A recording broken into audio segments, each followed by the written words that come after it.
Time to pull up a chair and talk some Dynasty football. I am your host, JJ Wenner, and this is the Rider Dynasty Podcast.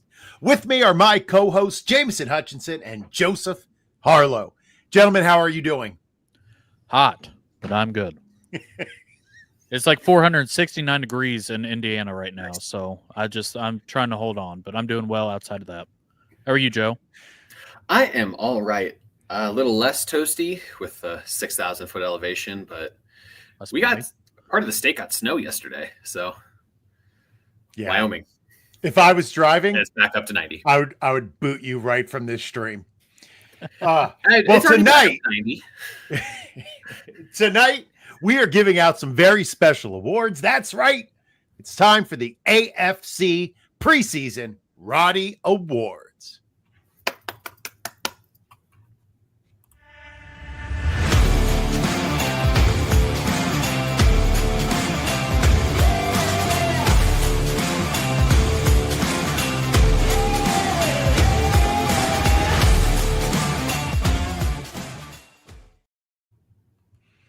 I like that music. All right, folks, before we start, don't forget to listen to all of our podcasts and watch all of our shows here at Fantasy in Frames. Head over to fantasyinframes.com for all the latest articles and rankings covering a wide range of topics in the world of fantasy football. Riders, if you are new to the Rider Dynasty podcast, we like to call ourselves the Rod Pod for short. 3 times a year, we give out awards for sleepers, busts, and stashes, which we call the Roddies. Well, tonight, we begin the preseason Roddy Awards, where the Rod Pod honors the offensive players who will make us laugh, cry, and cheer this year in redraft leagues. We had some specific rules, but most importantly, we had to choose one player from each position group, and to make it even harder, I'm very sorry, gentlemen, we split it up by conferences. So tonight, we are tackling the AFC. All right, gentlemen, I would like to introduce our first award of the night. The Sidney Sweeney Award for the biggest bust of the season. This award goes to a player ranked by Fantasy Pros in the top 4 tiers of their rankings, who are going to let us down this year. Jameson, who is your biggest bust of the season award? I guess we're just going to kick it off with a little bit of a hot take for some people, but I'm going to kick this off with Patrick Mahomes. So, seems a little spicy, but he ends up being quarterback 10 last year. The last couple of years, it went from throwing it downhill with Tyreek Hill to just kind of dinking and dunking it with Noah Gray. He's a guy who doesn't rush near as much as he used to. He only had 3 games last year of over 30 yards compared to some of these guys in this tier like Lamar, Jaden Daniels, Josh Allen. And then last year, he had 4 games where he finished inside the top 10. And compared to the other guys in front of him, Josh Allen, who had 10, Lamar Jackson had 14 top 10 finishes, Jalen Hurts had 9, Jaden Daniels had 8, Joe Burrow had 9, Patrick Mahomes has 4. So, and for anybody who thinks that the offense last year with Rashee Rice, that was the big difference between him and Hollywood Brown. Those first 3 games, Patrick Mahomes had 15.1, 14.9, and 17.4. So Travis Kelce's another year older. Xavier Worthy, he's been fine, but he's not been a guy that's like lighting the world on fire or anything. And then Hollywood Brown, I've never been like the hugest fan of him, so I'm not going to say that he's like the hugest difference maker. I know he's come back from the shoulder surgery last year, but it's been a trend since 2023, 2 years ago, where he only had 5 top 10 finishes. So I think he's a great mid-tier target, and he gets drafted. He gets pushed up because he's the greatest quarterback in football right now. And I know he is that on the field, but as far as fantasy goes, there's just a lot of other guys I would rather have right now that are much cheaper than Patrick Mahomes. And I just feel like I just would rather wait than pay quarterback 6, or I just pay up for one of the top 5 in front of them, where I would actually get production, have weekly upside to kind of break a slate where Patrick Mahomes really hasn't. And it just it's a different Patrick Mahomes than we've seen, say, like 2+ years ago as far as fantasy goes. So I guess my question for you, Jameson, is what would you need to see this preseason for you to change that opinion? Well, it's not going to happen. I would like to see him rushing. There's some other rushing quarterbacks that, like Justin Fields, Drake May's getting a lot of hype right now, who are just so much cheaper. Kyler Murray, I mean, I respectfully think he's a criminal. I'd rather have Kyler than at his price than Patrick Mahomes. And then this offense, it's just been a lot of dinking and dunking, and there's not a whole lot that I think, unless they change everything. I mean, if they just start going bombs away to Xavier Worthy, I don't see it happening. This offense has changed so much. They don't have to do all the fancy stuff anymore. They got a good defense, and they've done they've kind of slogged their way to the playoffs, and then, Patrick Mahomes kind of turns on. He does a little more rushing in the playoffs. We've seen that a time or two. It just, I don't know. There's just really not much unless they brought in a different playmaker, which they didn't really this year. So I don't know. I'm just not doing it. It's not for me, Chief. Don't work for me, brother. Doesn't work for me, brother. Joe, where are you on Pat Mahomes? Yeah, I have to agree. I don't want to put him behind some of the other names on this list, but the Chiefs are at an enviable spot where they just don't need him to go crazy during the regular season. So they're kind of just coasting and figuring it out, saving their bullets to the playoffs. So I get why he's ranked at 6, because he is the modern, or I guess the current GOAT, but not for fantasy, unfortunately. To be fair, there were many years where Tom Brady was not a top 5 quarterback drafted for the same reason. We know he's going to win, but maybe not put up the stats. Joe, who is your nominee for this award? I'm going to keep it close to the same realm and go with Mahomes' former number 1 target, Tyreek Hill. Hill, as we all know, struggled a lot last season. It was his first time not having 1,000 yards since 2019, where he missed a bunch of times. So really the first time since his rookie year in 2016. He had, I believe it's normally known as a big play threat, but after week 1, he did not have a catch more than 30 yards.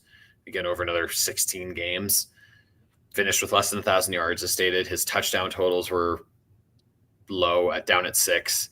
Fantasy finish wise, he had, I believe it was 4 times where he finished as a wide receiver 2 after week 1. So it's just, the numbers are going down. And I think a big theme that we'll talk about today is just the Dolphins are kind of what do we want to call the Dolphins to be nice? Dumpster fire, shit show. They're on a precipice, right? Yeah. I feel like they could easily go either way this year. Yeah, and the upside I just don't see is there. We see with Tua when he is healthy, which hopefully he is, but can we count on him to play 14 games? I think we get a question here from Halavidad, great name. If he's a problem or many things as well, I think it's more many things as well. And he's on a downturn, but then Tua's health, and when they play a good defense, Tua's been crumbling against good defenses. So combine all that, the overall vibes are atrocious, and it's not going to get better on the defensive side, especially they ran Vic Fangio out of town, and then he engineered one of the best defenses of the recent memory with the Eagles, especially that playoff run. So the whole team's just falling apart, and I want out. Conversely, I know I think it was Aiden wrote a Jaylen Waddle Dynasty Riser article recently, and I think that's where I'm at as well. But I want out of Hill this season. Dynasty, he still can have moments where he is a wide receiver 1, sure, but the combination of everything, I want hands off.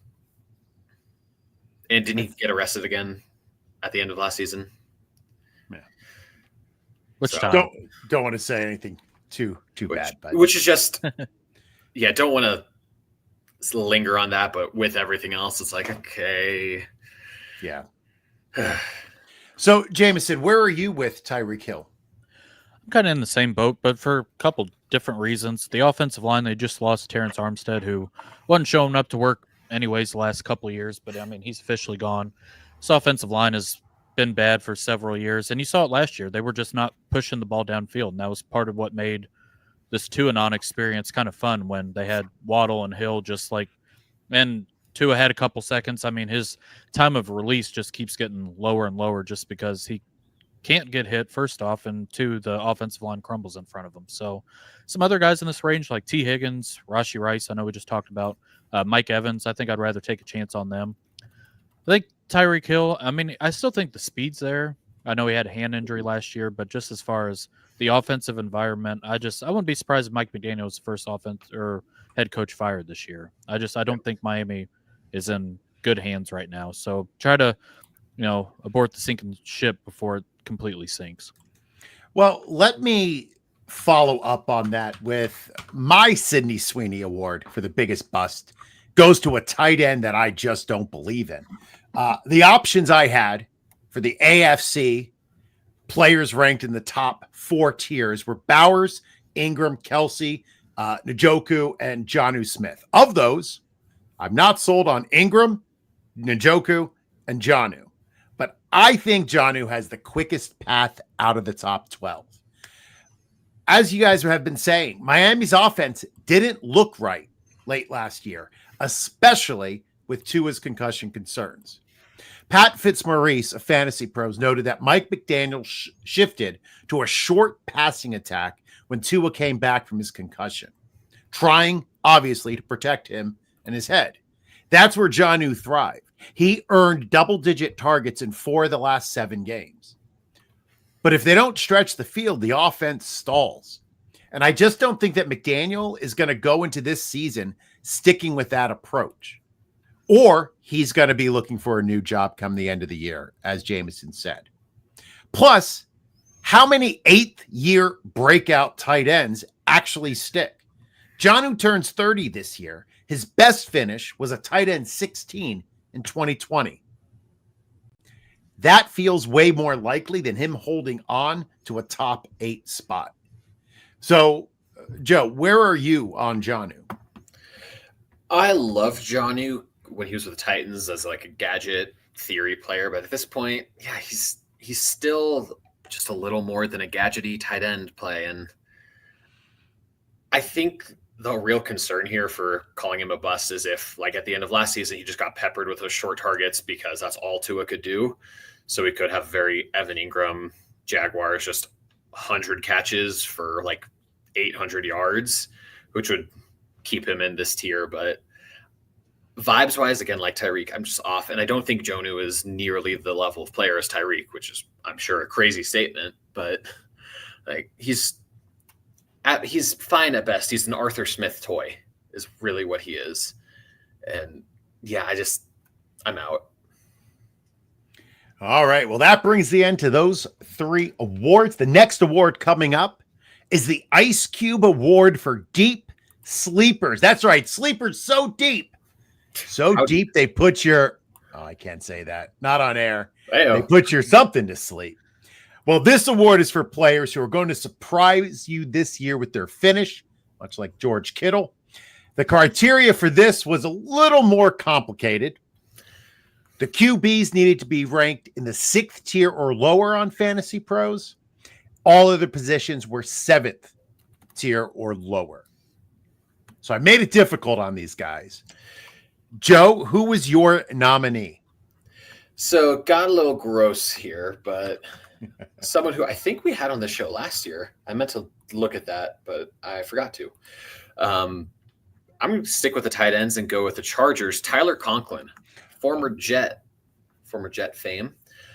This is, again, where was he ranked? He was in tier 12, I thought. Where did he go? He's down there.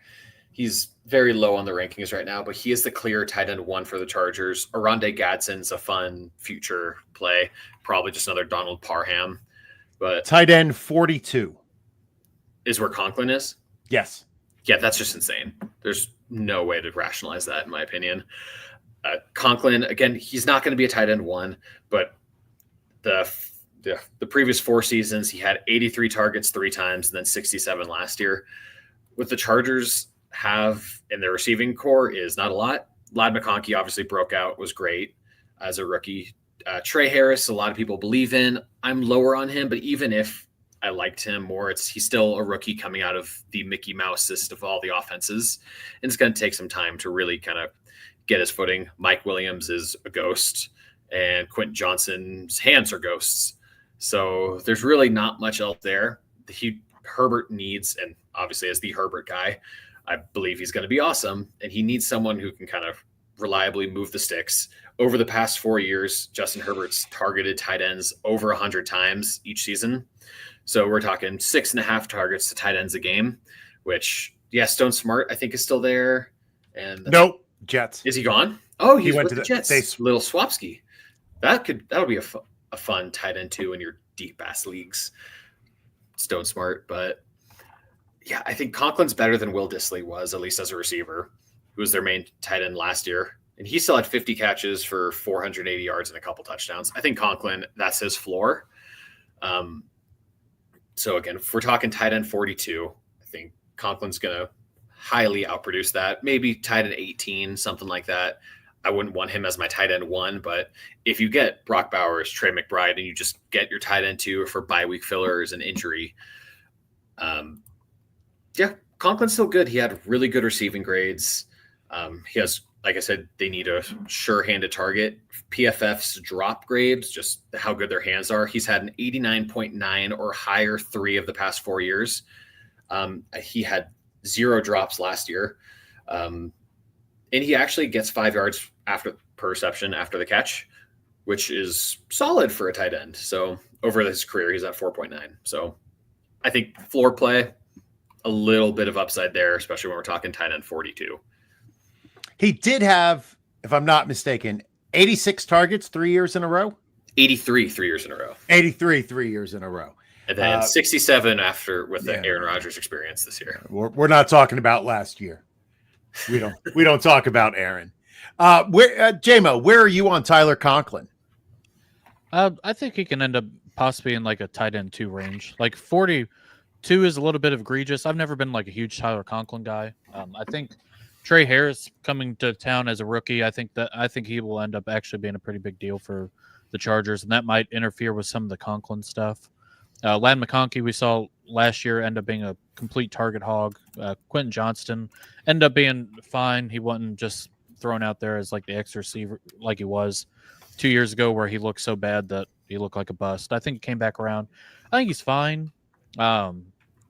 He's not a guy that I'm going to be starting, obviously, at tight end 1, but I think at this price, like this low, especially like even like tight end premium, like a tight end 3 late, that you don't have to worry about somebody coming up and stealing and sniping from you. I think he's fine there.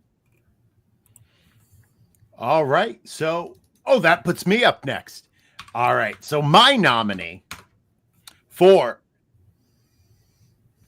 there we go. Now this pick is more of a comment on the team than it is the player. Okay. So my choice for the Ice Cube Sleeper Award is Daniel Jones. He is currently ranked as the QB 30. Do I love Daniel Jones? No. Do I hate him though? No. Yeah, I know he hasn't been great, Jameson. But let's be honest. When have the Giants looked remotely competent in the last few years? His supporting cast has been shaky at best. Bad offensive line, mediocre receivers. Now, it's not entirely New York's fault. They tried to improve every year in the draft, and they whiffed a lot. But now DJ's in Indianapolis. My buddy Doug Orth from the Diehards podcast every Wednesday at 8 p.m. on the FF Diehards channel. Sorry, shameless plug. Recently ranked every offensive lineman and offensive line for FF Today. Highly recommended reading those articles. According to Doug, Indy ranked 2nd in pass blocking and 2nd overall. The Giants, 25th in pass blocking, 26th overall. That's a massive upgrade. As for the weapons, yes, last year he had Malik Neighbors. But the die had been already cast before the season even started. They weren't happy with Daniel Jones. They were looking to draft somebody. They were ready to move on. But let's look back. 2023, he had Wandale, Slayton, and Waller as his top 3 targets. 22, Richie James, Slayton, and Isaiah Hodgins. 2021, Kenny Golladay, Evan Ingram, and Darius Slayton. Right? Are you getting the picture? Not great. Not great, Jim. Now, he's got Pittman, Downs, rookie Tyler Warren, Pierce, Adonai Mitchell, Jonathan Taylor as running back. I take that crew over what he's ever had in New York. Plus, let's not forget about his rushing upsides. He has averaged about 30 yards per game on the ground. That's 3 extra points. The only hurdle, Anthony Richardson. But is that really that big of a hurdle? And fumbles? And fumbles. Yeah, but at least he's not going to quit on his team. At least he's not going to drop a rap song in the offseason. I mean, he might. I don't know, but he hasn't. I mean, am I alone? Jameson, Indy fan. Do you have any love for Daniel Jones this year?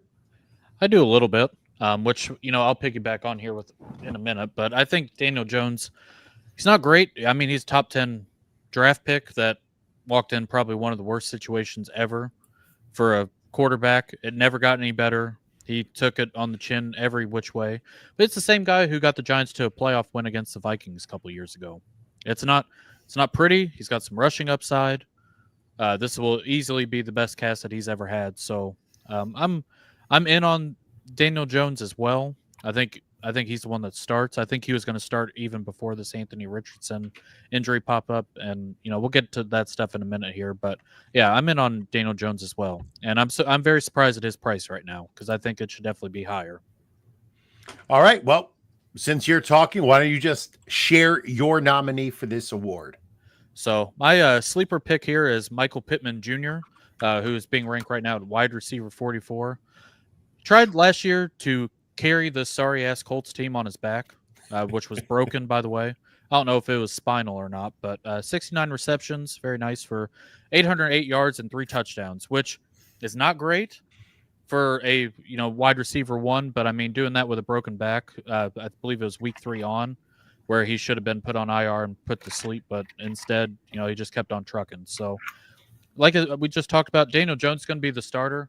I think even if Daniel Jones sucks, this might be the best quarterback that Michael Pittman has had since the greatest of all time, Philip Rivers, retired his rookie season in 2020. Just saying. Some of the other guys, Anthony Richardson, who I've talked about every week, who can't hit the ocean if it was 5 yards in front of him. Joe Flacco, we've got Porn Stash Boy and Gardner Minshew and Sam Ehlinger. So this is the stuff that Michael Pittman, has to work with. So it's just another part of it is the RPO game that Shane Steichen likes to run. I think that Michael Pittman will end up being the first read on those. I don't think it's going to be Josh Downs. And I think Daniel Jones can hit that. He might not be able to hit much, but I think he can hit that. So in 2021, he was wide receiver 30. In 2022, he was wide receiver 21. And 2023, he was wide receiver 18. And now he's getting drafted, like I said, broken back last year at wide receiver 44. I think this is a great discount. I know that Michael Pittman doesn't have some of the upside of some of these pretty wide receivers that we all want, the high-end upside, the big boomer bust. I do think that Michael Pittman can be a steady hand this year, and I think wide receiver 44 is just absolutely egregious for a former second-round pick. Outside of this year, he's had 2,000-yard seasons in his 4 years, not counting his rookie year. That was kind of a wash. So I just this ranking does not make any sense to me at all. I know it's not pretty. I know this is not the one that you want to click on, but I mean, at this rate, this is easily a slam dunk pick at wide receiver 44 for Michael Pittman Jr. All right. Last night on the Diehards podcast, we were doing a Scott Fishbowl mock draft, and we had the same conversation about how far Pittman is dropping. Joe, what are your thoughts on Michael Pittman Jr.? I get where Jameson's coming from. I just think Downs is going to be that first read. I think he is a better player than Pittman at this point. I think he's a better fit for the offense and for what Daniel Jones can, more specifically, can't do. I also, at the same time, I think for wide receiver 44 is too low and definitely fits in the sleeper. I think I'd rather have him than looking up the list, Jerry Jeudy, Xavier Worthy, even like George Pickens. I'd rather have Pittman, but unless you're in a best ball league, of course. But I think he's more steady, and Daniel Jones is, as much as I don't like him at all, he is more accurate than Anthony Richardson is, and will give Pittman at least some chance for some volume. Again, look at what Wandale did last year in the games with Daniel Jones. 10 catches for 40 yards a week is still great in PPR leagues. And Pittman's significantly better than anything Wandale's ever been. So, all right. So let's get a word from our sponsors. Make sure you download and subscribe to the Fast Draft app today using the promo code FRAMES, which will earn you a first-time deposit match of up to $50 in credits. From their Origins game, where you draft only rookies, their Flex 4 game, where you pick your favorite players for the upcoming season, and their D-Up game, which is just like the Flex 4, but with IDP Fantasy Football players only. This 20-second PPR formatted 6-round best ball draft game is perfect for those on the go but itching to get their fantasy football draft fix satisfied. Again, that's promo code FRAMES, which will earn you a first-time deposit match of up to $50 in credits. The Fast Draft app. Start drafting faster. All right. Our Very next award, thank you. Our next award is the Denny Green. They are who we thought they were award. This award is for the player who is being drafted exactly where they should be. The ADP is not lying. And that could be either a good or a bad thing. Right? Does that make sense? Right? Makes sense. I know we were kind of debating this a little bit, but the player let me start us off with Jonathan Taylor. Now, just to be clear, this isn't a bad award. His current ADP is RB8. He's ranked RB11. And that feels just about right. There's a ceiling here, right? With Daniel Jones, Anthony Richardson, both possibly bringing some rushing upside, it's kind of hard to see Taylor cracking the top 4 overall. You add in his injury history, nothing shocking, right? But he does miss a game or two a year. The usual wear and tear of a bell cow back who averages 20 touches a game. He's a great player. I expect him to be great. And if he falls to me in the 3rd round, I'm absolutely drafting him. So, Jameson, I know you're an indie guy. Does that sound about right to you? It certainly does. As this running back who doesn't really catch many passes, so he's never going to get into the upper echelon. But as far as just like full-on, just straight runners, he's probably one of, if not the best in football. I mean, a couple years ago, he was the best. I believe it was 2021 that he just, rocked everybody's world. And he's got a little bit of upside too. Last year, week 16, he had almost 40 points. He had like the 3 touchdown game. It was all on the ground. It's not the receiving work. So, but as far as like the perfect running back in that kind of tier, just the safe, I mean, that's basically what this is. I think that's exactly what Jonathan Taylor is. He's not going to let you down. He's going to give you 15, 20 points a week. If you get a touchdown, he might have a spike week. And then that's what he is, and that's what you can count on. He's reliable. He's been that way for the last couple of years outside of the injuries, but when he's on the field, this is a very safe pick, and I couldn't agree more. I think that spot fits him exactly where he needs to be. Never going to give you up, never going to let you down. Yeah, baby. But he will run around, but he won't desert you. Jameson, why don't you go and share your Denny Green award? This one feels extra not spicy at all, but this is just Pat Freiermuth at tight end 16. Oof. Yeah, had his best year last year with 653 yards and 7 touchdowns on 65 receptions, which touchdowns, that's the tied with his highest ever in the league. He's going to be the starting tight end for probably the slowest offense in football this upcoming season and catching balls from a criminal and Aaron Rodgers. I know he hasn't done anything, but he's still a criminal for all he's put us through. But last year, he snuck into tight end 10 last year. 2023, he got injured, so he's tight end 29, and then he was 8th, 13th. But when you look at it, these tight end years, they didn't have like the Brock Bowers, the Trey McBride. We went through this spell where tight end was just a disaster land. It was like George Kittle and friends. And, we've brought in Sam Laporta. We've had a couple people, but it just seems like this tight end landscape is kind of, on the uphill swing here. So Arthur Smith is a guy who's always used multiple tight end sets. We had Jonnu Smith when they drafted Kyle Pitts in the top 10.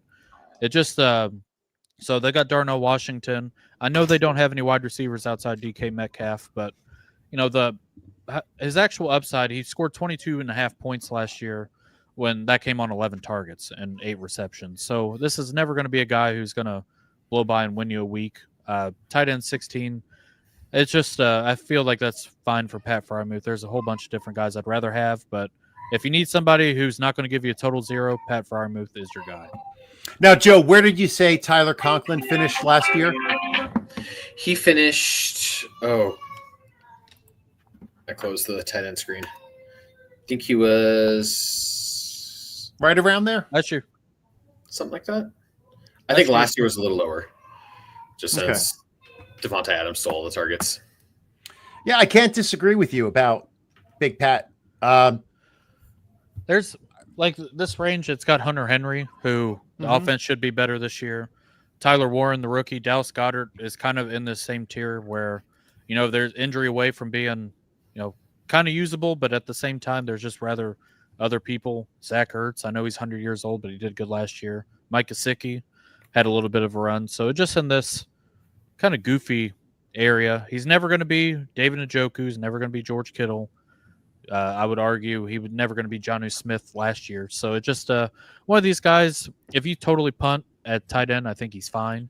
But if you're looking for a guy with a bunch of upside, even if he ends up the second target in this offense, I don't see it. I just think this offense is going to suck. I think Aaron Rodgers sucks. I don't want to get too off the rails of trying to behave tonight, but I just don't see it here. So I'll leave it at that. All right. Joe, who is your Denny Green Award winner? I'm going to go with my guy, Geno Smith. Okay. He is listed at the bottom of tier 6. I'd put him closer to the top, but minutia there.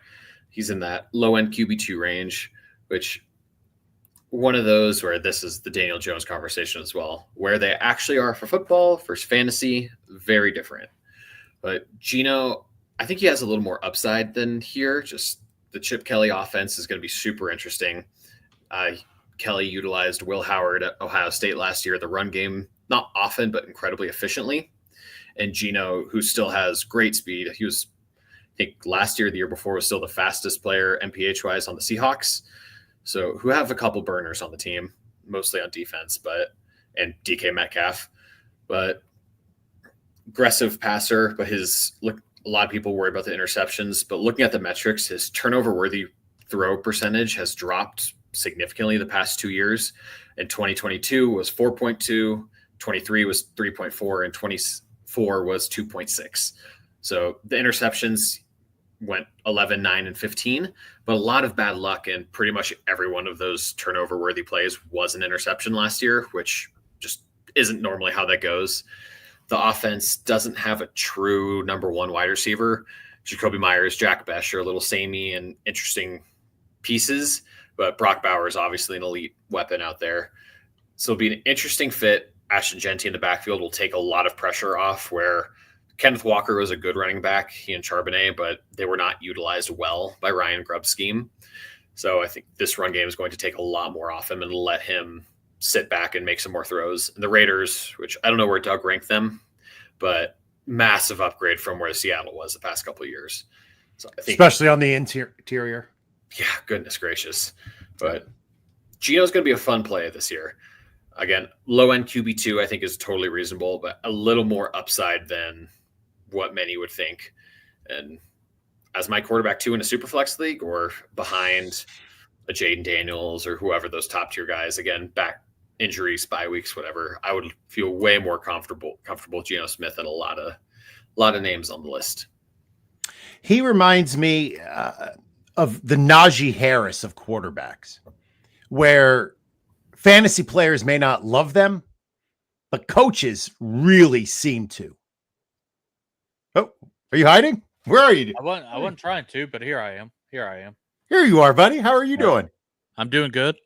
So, but yeah, like Najee Harris is never going to I don't know. He's never going to hit a home run, but he's also never strikes out.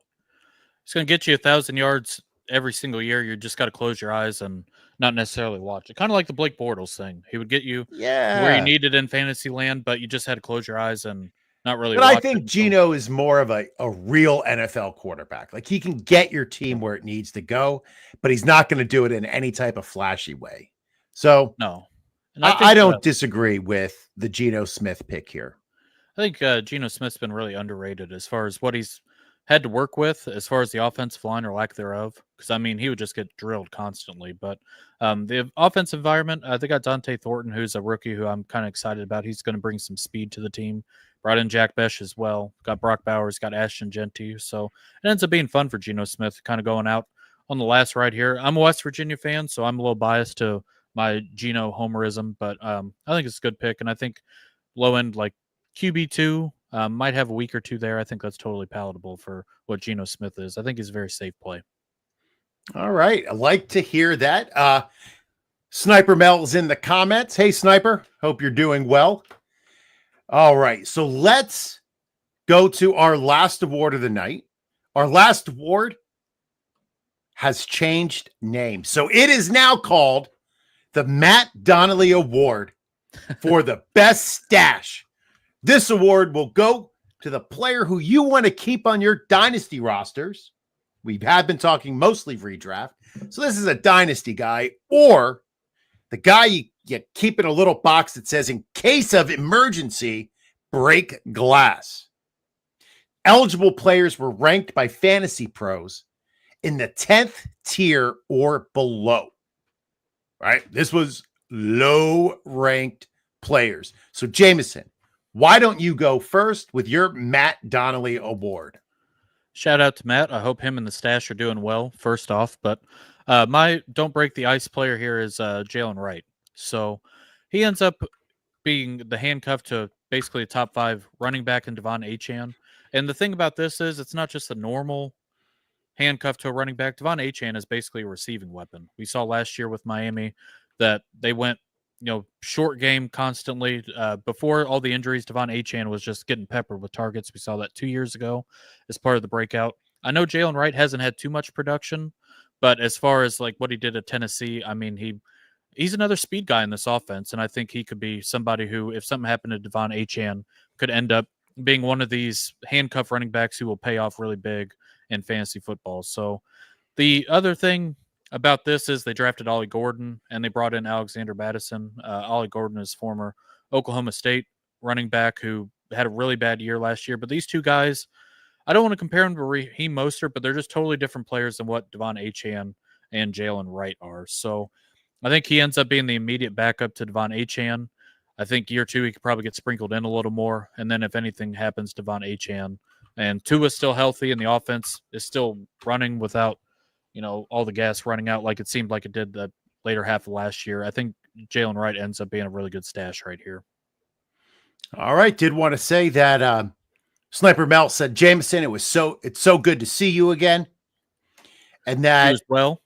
Oh, Sniper Mel was with us last night and got to interact with Jason Spides after the show. He's super helpful. Yeah, one of the best people I know. Very glad that Jason Slander was able to do it. I was making the joke to Doug last night, Jameson, that all the players that he was talking about on our previous episodes, he then drafted in the Scott Fishbowl mock last night. One of whom being Jaylen Wright. He is very high on Jaylen Wright, and he's looking forward to him and seeing what he can do, not only next year, because he thinks he's going to start taking that role over, but I don't know. What is your worry, though, about the competition ahead of him? It's kind of tough just because Achane is still going to be prevalent there. I really liked Ollie Gordon. So I know last year he had the issue where his production was not near as good as it was 2 years ago, and it didn't really make sense to why. But Alexander Mattison is a guy I don't believe in. We've done this song and dance. So, but Jaylen Wright, I liked him coming out of Tennessee. He's a guy who brings a lot of explosiveness, kind of like Jahmyr Gibbs. Not comparing them to, but just the explosiveness. Once you get in space, it's game over. and that's kind of part of the package. Like Bijan Robinson to Tyler Algier. Tyler Algier is just kind of a grinder. He's not really going to add too much. He's just going to be the workload replacement for Bijan if Bijan were to go down. Same with, a lot of these other guys. If Ashton Genty goes down, it's Raheem Mostert at 34 years old. He probably doesn't have the speed, but he can handle the workload. Jaylen Wright is just kind of he didn't have a lot of the receptions last year just because he didn't have so much work, but he did that decent enough at Tennessee where I think he could do it here in Miami. And then, like I said, I just think Devon Achane's role as a running back is just totally different from a lot of these other top 5-10 running backs. So I just think it makes it more unique. Well, I'll be honest, Jameson, you are the only 10 I see. Hey-o! Appreciate that, baby. I appreciate that. I'm got your. Again. You're going to leave again? Yep. Goodness. All right, Joe, are you ready for your? I am. Matt Donnelly, go ahead. You are up. What? You're Matt Donnelly. Okay. Your award. Oh, right. Sorry. Threw me off there. We just had a glass shatter okay. Upstairs around the kids. So, oh, no. Running. But, yeah, I'm going to go with a guy out of your area, Mr. Winner. Hopefully a future league winner. I could do it too. And Braelon Allen, Jets backup running back. Allen, still one of the youngest players in the NFL, was, I think, the youngest ever drafted player last year. He is just turning 21 and showed a lot of talent, potential. Wisconsin, at his time at Wisconsin, he had an underwhelming final year there after breaking out as a 17-year-old freshman and then 18-year-old sophomore, and then struggled as a 19-year-old junior. But 19-year-old junior is still impressive. He's a massive running back with really good speed. The numbers were, I think his rushing grade last year was very high. I think he was the second highest graded rookie running back overall. Breece Hall, there still seems to be a weird situation there where is he going to be on the team longer? Is he not? Who really knows? And either way, the shelf life of a running back is not very long. So I'm going to stash the super young player who has a lot of talents in a potentially murky running back room. So I did see that, and I'm trying to look it up right now. When we were on the pod with Jim Coventry, Doug brought up the fact that there was a knee injury to Breece Hall last year, not related to, let's see if I can find it. Not related to, of course, the major injury he had the prior year. Yeah, there's a clip about him talking about a pretty serious knee injury last year. So I'm going to stick to the belief that that was the problem last year. I'm hoping. I like Braelon Allen. I think Isaiah Davis might be a little bit better. I thought Braelon Allen started strong and then didn't look that good down the stretch. I don't know if the numbers necessarily back that up. That was just watching the games. Yeah, that's where I am with Braelon Allen. I like the fact that you picked a Jet. That counts for something, right? Something. This is a Jets podcast. I'm very confused about this Jets backfield. Sure, talk to me. Yeah. The Breece Hall stuff seems like I can't tell if I'm getting a discount or I'm just lighting a pick on fire. If we get, 2 years ago, Breece Hall, which, I don't know, they had the Jets game where he had the long run and he didn't get there all the way on the touchdown because of the knee. But, if we get the Breece Hall from a couple years ago, which that seems like a long time as far in running back years, that seems like a good discount, especially with Justin Fields. But, if Breece Hall is the best we got, I'm not sure if he's really worth that. But it's like the same thing with Kenneth Walker. If we get the consistency that he had where he was booming on fantasy, these are great discounts, but I can't figure it out because Zach Charbonnet looked so good last year in the role. So it just ends up being Breece Hall has been one of these players that I've had a really hard time trying to figure out whether I want to click him or not. Because if I click on him, I think it's a great discount if it works out, but at the same time, if it doesn't work out, it's still kind of a steep price to pay on a gamble. So I've had a tough time. I want to do it, but I just haven't had the cojones to do it. Yeah, Brees and Garrett, I believe in both. As a Jets fan, and I hate saying I believe in a Jet because it normally ends up with me sobbing into my pillow at night. But I don't know. I think Brees Hall's going to have a bounce back. I am a little bit nervous that he does get a lot of his production off of dump-offs. Yeah. That's not something he might have as much. No. But I also have my Jets colored glasses on at this point of the offseason. I will say the Jets offensive line looks like it's going to kick absolute ass this year. Oh, yeah. Much better. I will say that. It has been a long time. It's been a minute. Like Nick Mangold days. I don't know if it's been that long. DeBrickashaw? Yeah, it has been since Mangold and DeBrick both retired. So I don't know. I think that have that going for him. Justin Fields is a very big upgrade to Aaron Rodgers. Nathaniel Hackett not being in the state of New York is a great upgrade as well. As you like to say, he should be in prison. I don't want to use that line too many times. Guantanamo Bay, we can send him there. It's kind of prison, but it's just a little fancier version of it. So I would say worse. Like I said, I'm trying to behave. I've had a few rough weeks of going off the rails. I'm trying to reel it in. I'm going to my meetings and all that good stuff. So well, I'm glad you are trying to rehabilitate your image. I will then take the mic away from you. My nominee for the Matt Donnelly Award for Best Stash goes to DeMario Pop Douglas. Last year, he put up a solid 66 catches, 620 yards, 3 TDs. Respectable. But here's where it gets interesting, right? In Drake May's first start, Douglas went 6 for 92 with the score. From that point forward, he posted 5 top 36 weeks in the 12 games May started. That's sneaky solid. Now, enter Josh McDaniels, who, in case you forgot, lives for slot receivers. We're talking Edelman, Welker, Amendola, Jacoby Myers. He's basically a slot machine. So now we got a slot-happy coach, an accurate young QB, and a deeper group of weapons to keep defenses honest. For me, that's a recipe for Pop Douglas to possibly rise up to like a low-end wide receiver 3. That's a little too much. But a wide receiver 4, way above his current asking price of wide receiver 74. 74?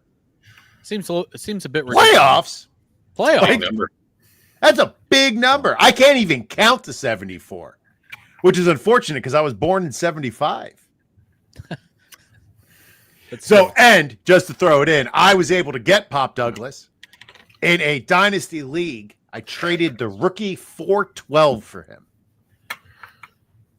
Probably better than what the 412 is going to turn out to be. So yeah, okay. I think for this New England offense, I mean, it was so bad last year, and Drake May did so well, especially towards the end of the year. He was getting to like 20 fantasy points, and no quarterback on earth could have done what he did. As bad as the offensive line was, the people he was throwing it to. I think Josh McDaniel, he's always been a really good offensive coordinator. We can ignore the head coach stuff. That settles in. I think they're going to be competitive this year, which they were not at all last year. So they got a good quarterback in Drake May. Offensive line's got some upgrades. I still don't think it's great, but like I always say, it couldn't be worse than it was last year. So I think Pop Douglas, Stephon Diggs, he's older, he's coming off injury. Kyle Williams has got a lot of hype, but he's a rookie. I'm not going to sit there and throw all my eggs in the basket. And Pop Douglas has popped a little bit. So I think this is a great pick, especially at his at his price range. So 74 is very egregious, and that is a criminal ranking. I'll just leave it at that. Criminal. Looking at some ADP and such guys going around 412 rookie drafts, you're looking at like your Oronde Gadsden, who we mentioned earlier, Quinn Ewers, Brashard Smith, Ja'Cory Krosky-Merritt, which is an interesting one, but for another day. JCM, I kind of like him. Yeah. Weird story. Really weird at last year of college, but then also looking at Restrepo, Jalen Lane, That is a bit too far, I would say. A little bit. A bridge too far. I like where your head's at on that, Jameson. All right, gentlemen. Well, I think that's it. It's time for tags. We're going to let the people know where they can find us and any final thoughts. Joe, you can go first. Why does the NFC seem like it's a lot better than the AFC for fantasy? I think that could lead to a fun show next week. Question we'll figure out here soon, Yeah. even though all the quarterbacks are in the AFC, but outside of that, all the fun's in the NFC. I don't know. Like Jalen, Baker. Anyway, we'll talk about that next week. Yeah. But I think most recently I had my last part of the wide receiver rookie outlook for Dynasty drop a week or two ago. Don't have any articles coming up super imminently, but you can find me being sad or randomly happy about my crappy ass Baltimore Orioles on Twitter and Blue Sky at Jolo63. All right, Jameson. Well, I'll piggyback on that because the Red Sox are a total abomination and all should be set on fire. But outside of that, they're horrible.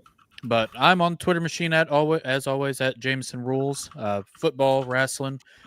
Football, I can start to smell it. We got I believe it's 8 more Sundays. I'm starting to get into that mode where I'm ready to really dive in and take care of things. So it's starting to become that year, starting to kind of settle in.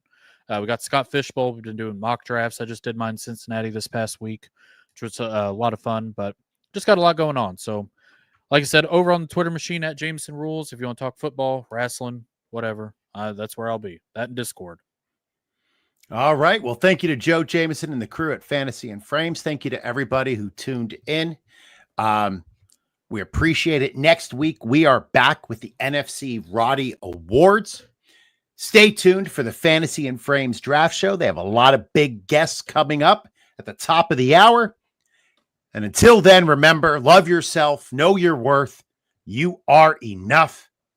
And as always, boat drinks, my friends. Boat drinks.